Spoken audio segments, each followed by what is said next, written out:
इस्लाम एक मुकम्मल ज़ाब्ता हयात है जो इंसान को न सिर्फ इबादत का तरीक़ा सिखाता है बल्कि मुआशरती, अखलाक़ी और ख़ानदानी ज़िंदगी के उसूल भी अता करता है। इन उसूलों में औरत को जो मकाम दिया गया है वो अपनी मिसाल आप है।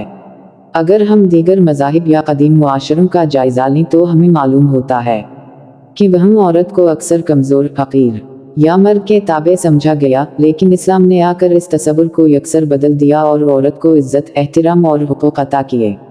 इस्लाम से पहले के ज़माने को जाहलियत का दौर कहा जाता है और इसकी एक बड़ी वजह औरत की बेकदरी थी। अरब में बेटी की पैदाइश को बाअस शर्म समझा जाता था और बाज़ लोग तो जिंदा दरगोर तक कर देते थे। औरत को वरासत में हिस्सा नहीं दिया जाता था बल्कि खुद उसे भी वरासत का हिस्सा समझा जाता था। इसके बरअक्स इस्लाम ने सबसे पहले औरत को एक इंसान के तौर पर पहचान दी, उसे इज्जत दी और उसके हुकूक का तहफ़्फ़ुज़ किया। इस्लाम में औरत को मां, बेटी, बहन और बीवी के रिश्तों में बेहद अहम मकाम हासिल है। मां के बारे में तो यहाँ तक फरमाया गया कि जन्नत मां के कदमों तले है।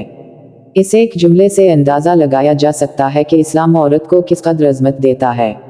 मां की खिदमत, इसका एहतराम और इसकी इताअत को जन्नत के हुसूल का ज़रिया करार दिया गया। बेटी के बारे में इस्लाम का अंदाज़े फ़िक्र भी निहायत खूबसूरत है। जहाँ पहले बेटी को बोझ समझा जाता था, वहीं इस्लाम ने बेटी की परवरिश को बाअस अजर करार दिया।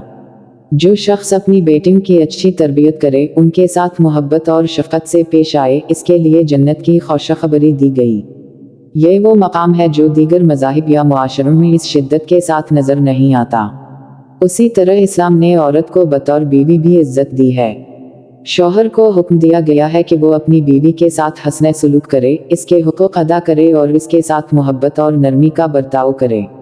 निकाह को एक मुक़द्दस बंधन करार दिया गया है जिसमें दोनों फरीक के हुकूक और जिम्मेदारियां वाज़ेह तौर पर बयान की गई हैं। इस्लाम ने औरत को ये हक भी दिया कि वो अपनी मर्जी से निकाह करे और अगर उसे निकाह में कोई मसला हो तो वो अलहदगी, खुला का हक भी रखती है।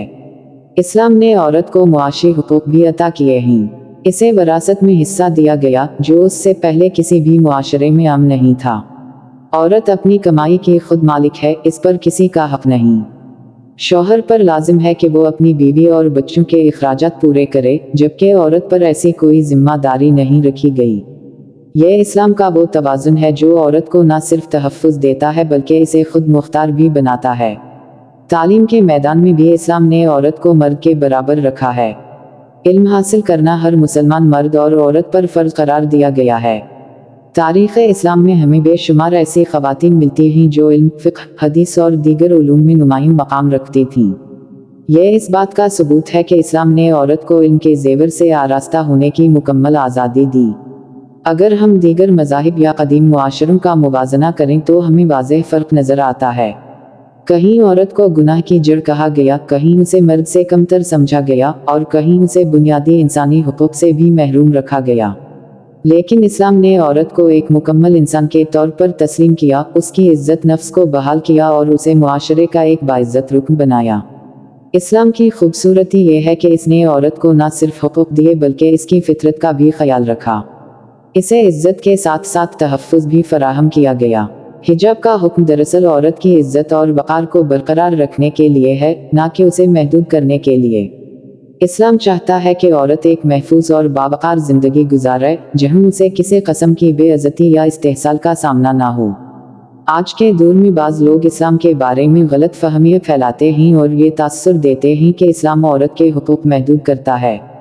हालांकि हकीकत इसके बरअक्स है।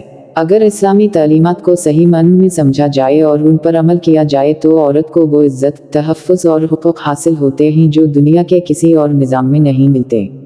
आखिर में ये कहना बजा होगा कि इस्लाम ने औरत को वो मकाम दिया है जो न सिर्फ मुनफरिद है बल्कि इंतहाई बावक़ार भी है।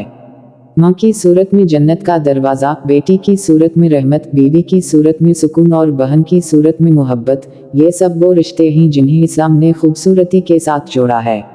यही इस्लाम की असल खूबसूरती है कि इसने औरत को इज्जत, मोहब्बत और एहतराम का वो मकाम दिया जिसकी मिसाल कहीं और नहीं मिलती।